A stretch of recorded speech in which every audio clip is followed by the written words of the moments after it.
하나님 말씀 같이 보겠습니다. 빌립보서 4장 1절에서 5절 말씀입니다.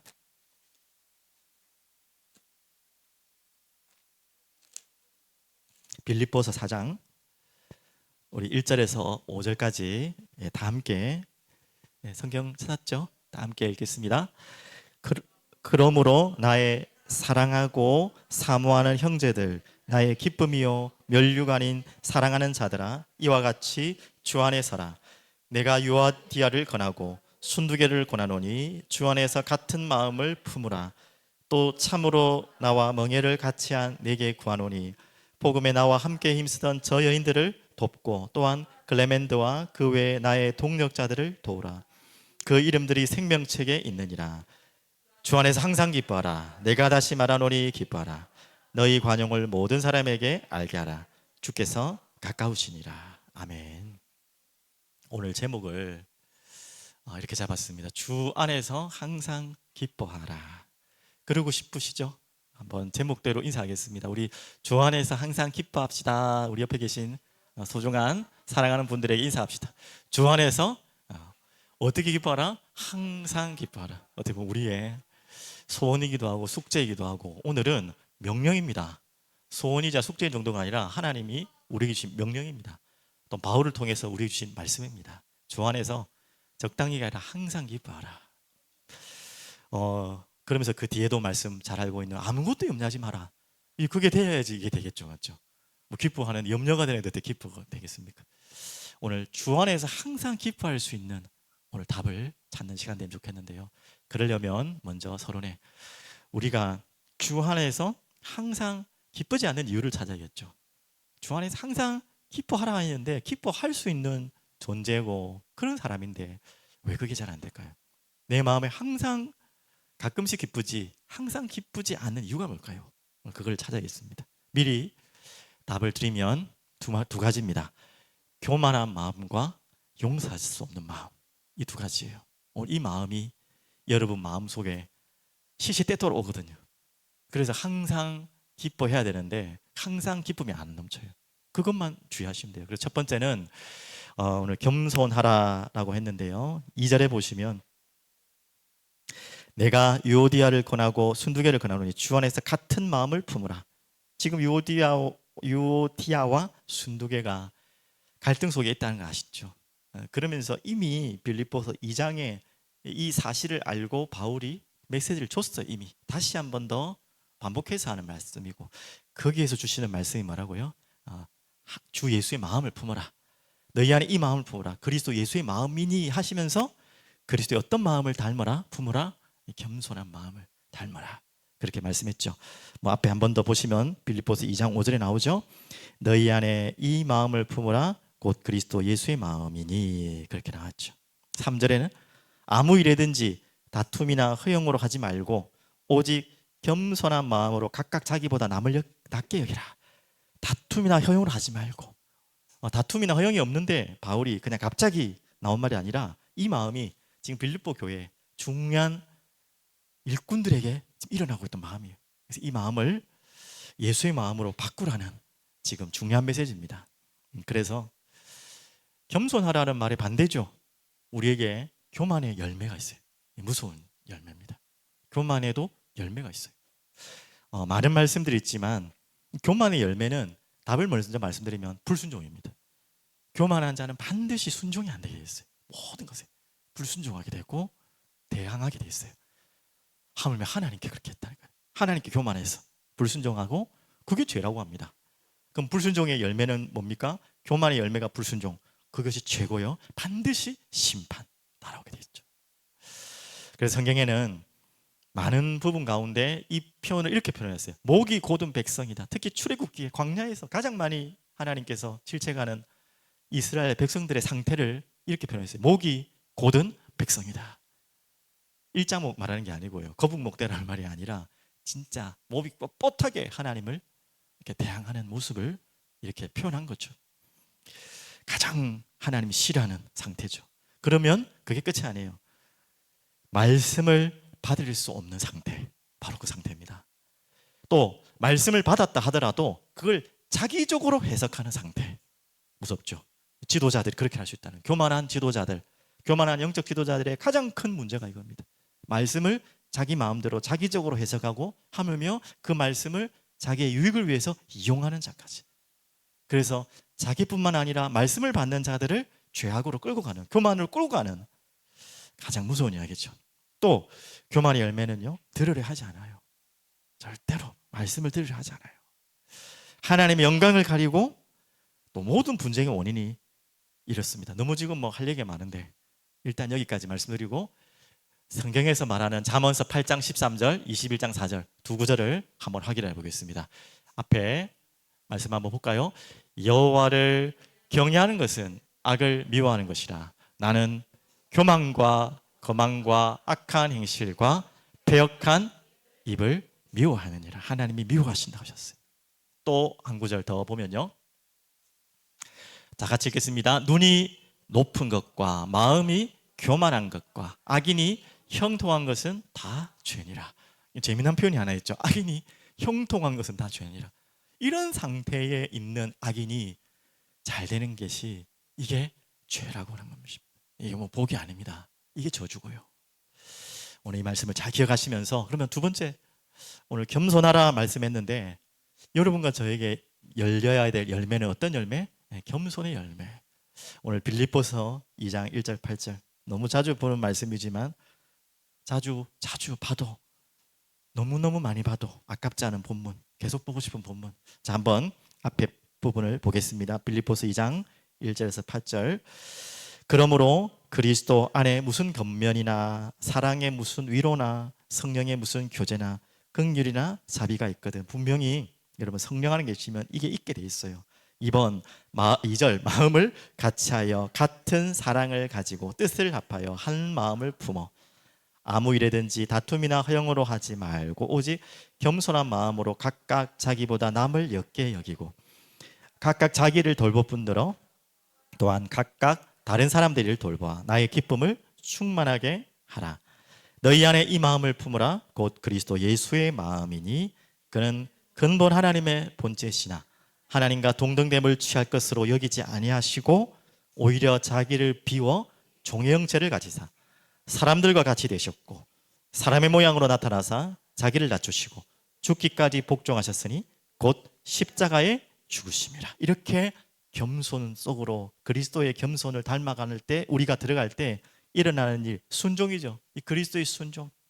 여러분 이 속으로 들어가면 반드시 오는 게 있어요. 뭐가 오신지 알아요? 반대로 이게 없으면 이게 안 와요.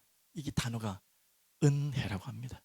여러분이 정말 겸손할 때 순종이 따라오게 되겠고요, 순종하게 되면 따라오는 게 은혜입니다. 하물며 그 은혜를 통해서 하나님이 우리에게 구원까지 이루셨다 할까요? 그게 바로 우리에게 주신 열매입니다.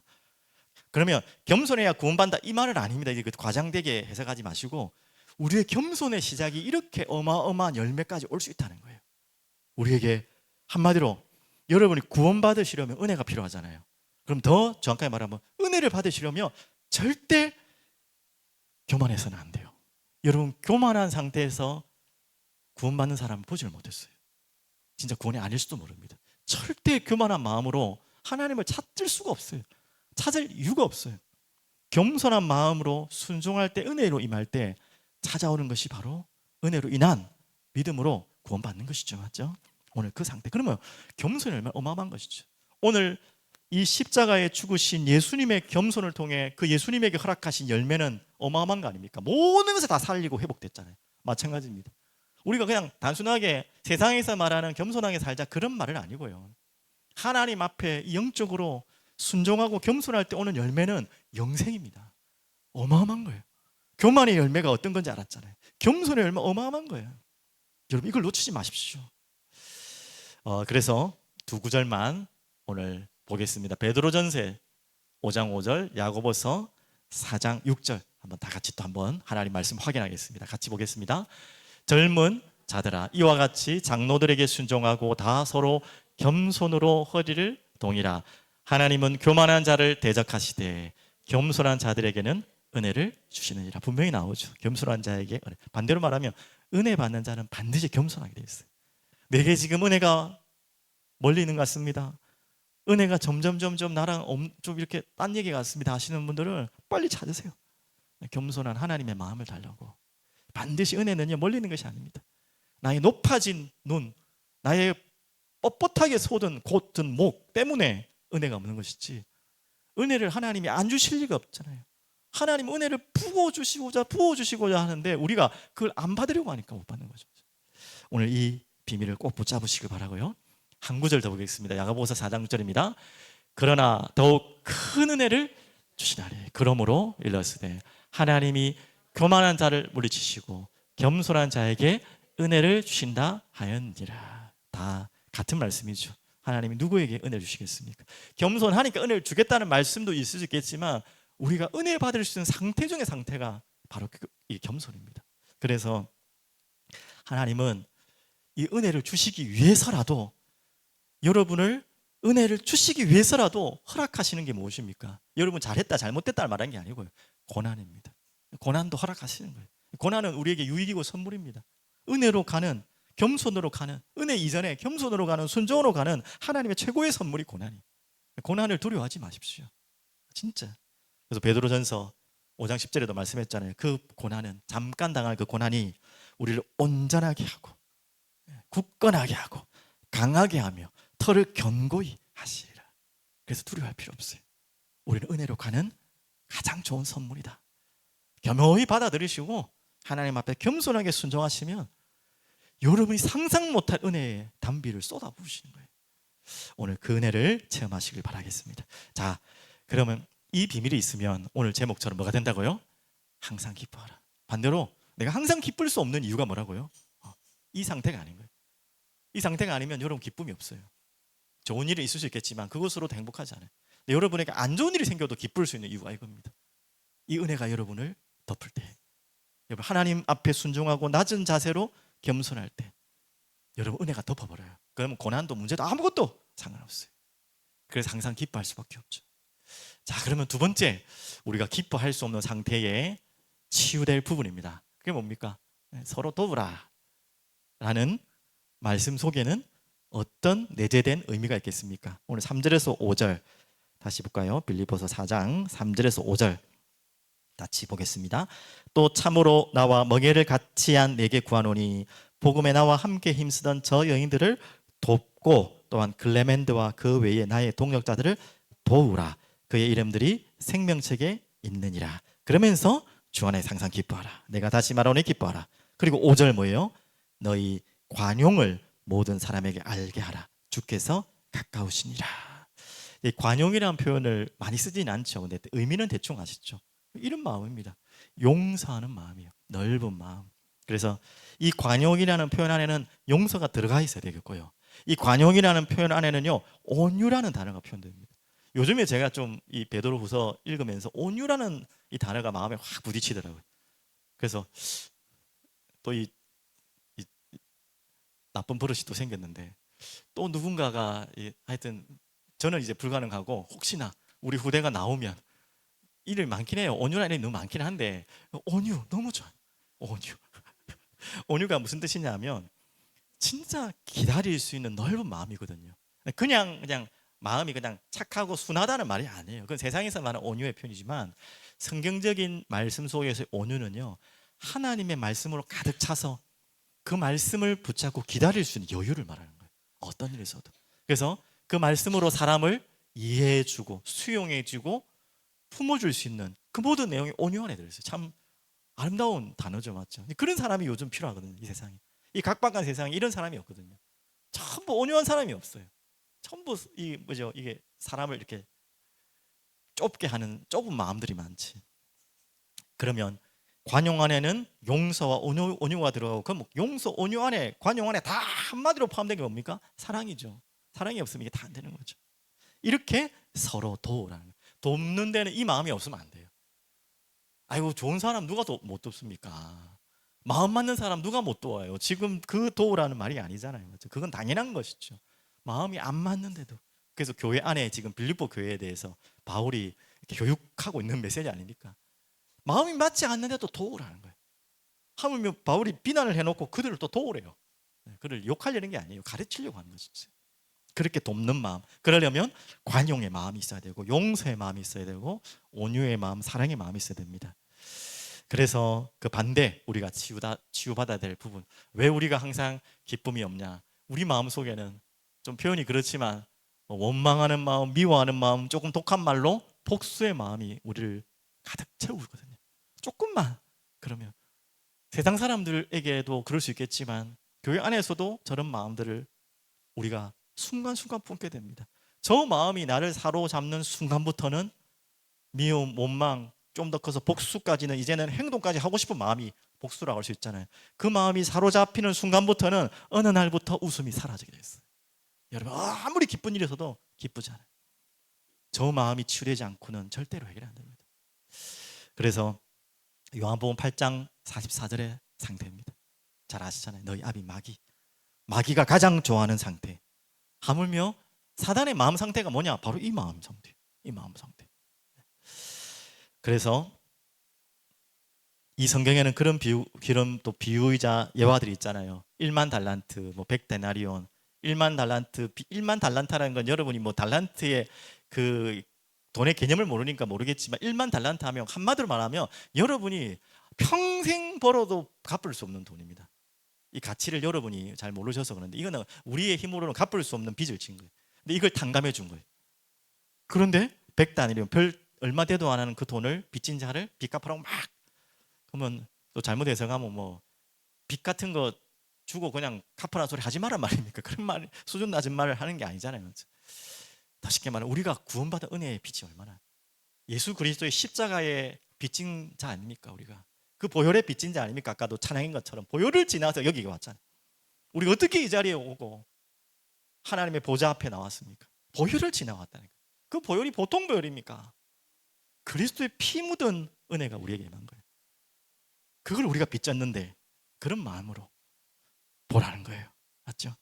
또 탕자의 비유도 있지 않습니까? 탕자의 비유는 아버지의 마음과 형의 마음이 다르잖아요. 아버지의 마음이 하나님의 마음이었다면 탕자의 마음은 유대인들의 마음과 같을 수 있겠죠. 맞죠? 그런 마음들. 근데 유대인뿐만 아니라 우리들의 마음이에요. 어떻게 보면 교회인들의 마음일 수도 있어요.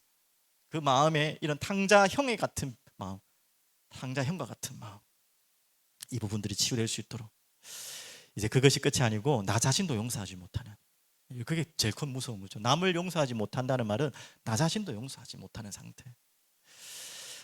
그래서 이게 얼만큼 무섭냐면 이게 어떻게 되죠? 시기 질투로까지 연결되어서 살인까지도 되죠. 그게 성경에 나오잖아요. 그게 가인 이야기 아닙니까? 가인과 아벨.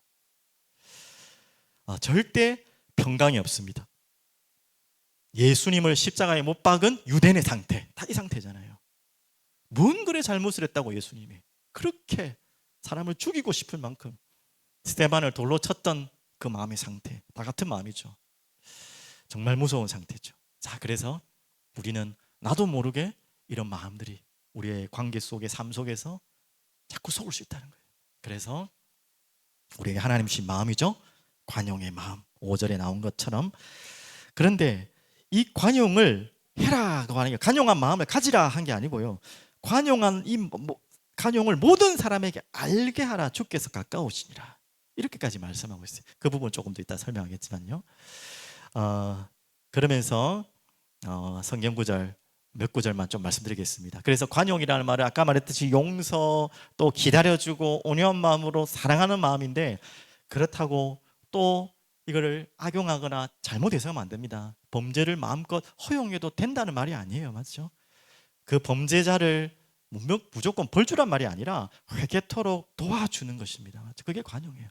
그냥 범죄한 것도 다 묵인한다는 말이 아니에요. 회개토록 돕고, 특히 피해자가 있다면, 상처받은 자가 있다면 더욱더 철저하게 얘기했죠.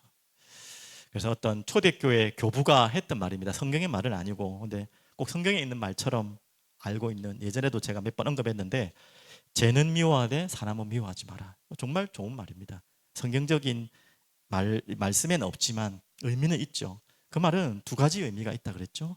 정확한 공의의 잣대로 심판하는 것입니다.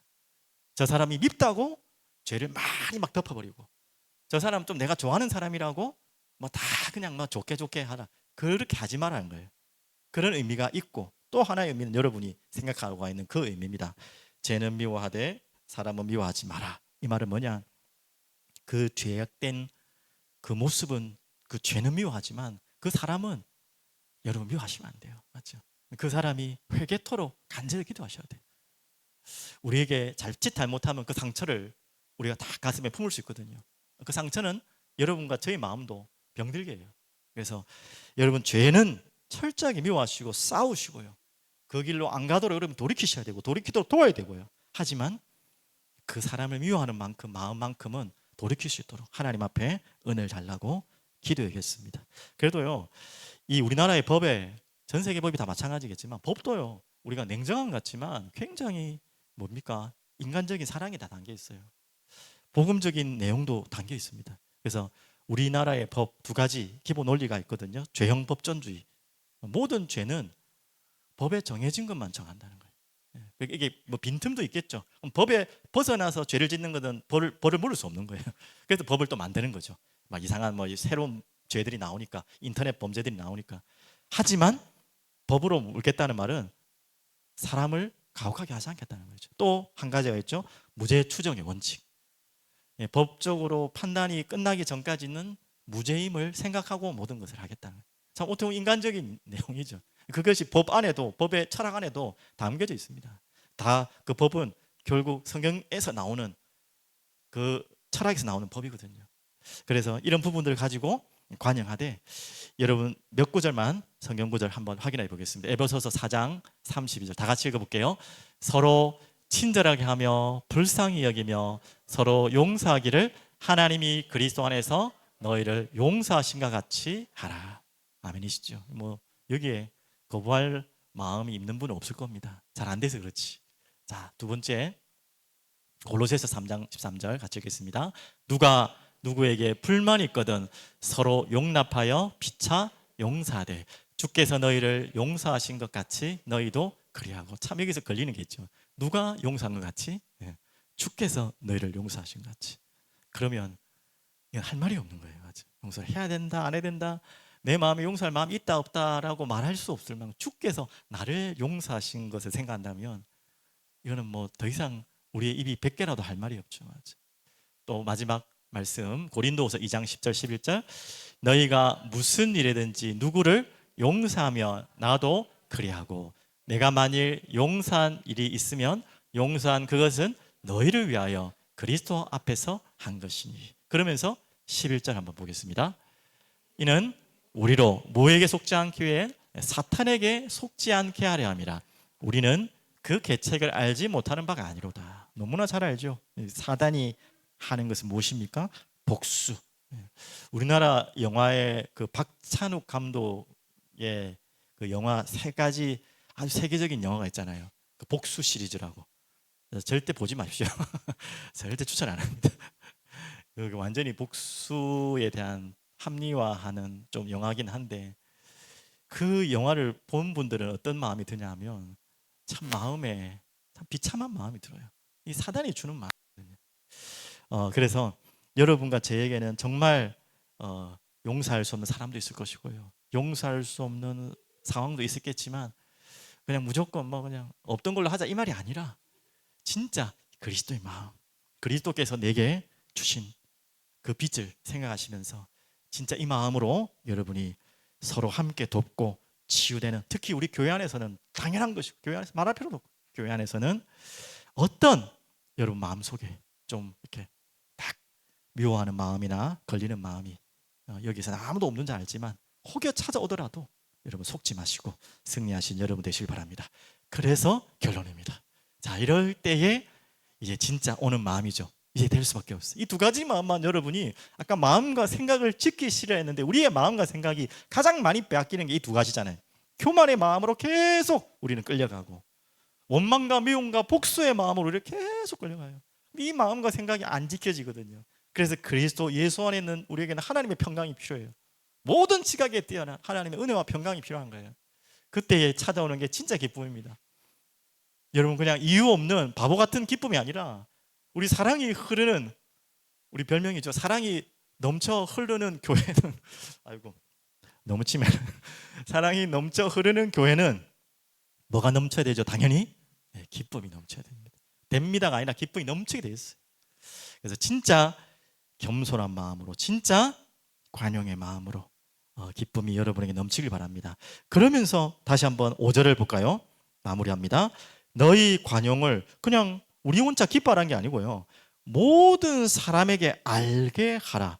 주께서 가까우시니라. 여러분, 시간이 많지 않습니다. 많은 것 같죠? 우리의 인생도 많지 않아요. 여러분의 인생도 길지 않아요. 또 예수님이 언제 오실지 아무도 모릅니다. 곧 오실 것입니다. 그래서 우리의 모든 인생의 마지막, 이 시대의 마지막이 곧 가까이 오고 있다는 거예요. 그럴 때 우리에게 하나님이 원하시는 게 뭐라고요? 이 관용을 모든 사람에게 알게 하라. 바로 이번 주에 주신 말씀처럼 그리스도의 향기입니다. 어떤 향기를 세상에 하나님은 우리를 통해 흘러나가기를 원하시겠습니까? 바로 이 두 가지예요. 겸손한 마음과 어떻게 해요? 방금 뭐였죠? 관용의 마음, 용서하는 마음. 바로 십자가의 사랑의 결정체입니다. 그리스도께서 겸손하게 십자가에 지셨고, 또 그리스도께서 십자가를 지신 이유는 우리를 용서하기 위해서 지신 거예요. 맞죠? 용서할 수 있는 길을 주시기 위해서. 그 향기를 세상에게 알게 하라는 것입니다. 그래서 우리는 그리스도의 십자가를 따라가는 자, 겸손히 그 사랑을, 그 향기를, 그 관용을, 그 용서를 보여주는 자로 하나님은 우리 사랑의 영계 가족들을 보내시고 세상에 파송하시고 그 그리스도의 향기를 날리게 하실 줄 믿습니다. 그 은혜가 오늘 이 밤에 가득 넘치도록 오늘도 기도했으면 좋겠습니다. 정말 내 마음에 나도 모르게 찾아오는 교만한 마음들, 좀 거꾸로 얘기해 볼까요? 내게 왜 찾아오지 않는 은혜의 마음, 은혜가 찾아오지 않는 마음, 기쁨이 찾아오지 않는 마음, 나한테 왜 그렇습니까? 라는 질문 속에 하나님 나를 겸손하게 해달라고. 내 마음속에 왜 기쁨이 항상 넘치지 않습니까? 사람 간에 걸려있는 많은 갈등들이 있잖아요. 그 속에서 우리가 완전히 나오게 해달라고 오늘 이 밤에 기도했으면 좋겠습니다. 기도하고 찬양하겠습니다. 전능하신 하나님 아버지, 감사와 찬양을 드립니다. 오늘 귀한 밤, 축복의 밤, 하나님이 주신 축복을 확인하며 그 축복을 전달하는 밤으로 우리를 부르신 줄 믿습니다. 하나님 은혜와 평강이 우리 가운데 기쁨으로 항상 넘치도록 축복하여 주시옵소서. 그래서 우리가 날마다 겸손히 주님 앞에 순종하며 은혜를 사모하는 자로, 누구도 그 사람을 미워하지 않고 용서할 수 있는 마음으로, 우리에게 관용의 마음, 온유의 마음으로, 사랑의 마음으로 하나님 이 그리스도의 십자가의 사랑을, 향기를 전하는 자로 나를 사용하여 주시옵소서. 살아계신 주 예수 그리스도 이름으로 기도합니다.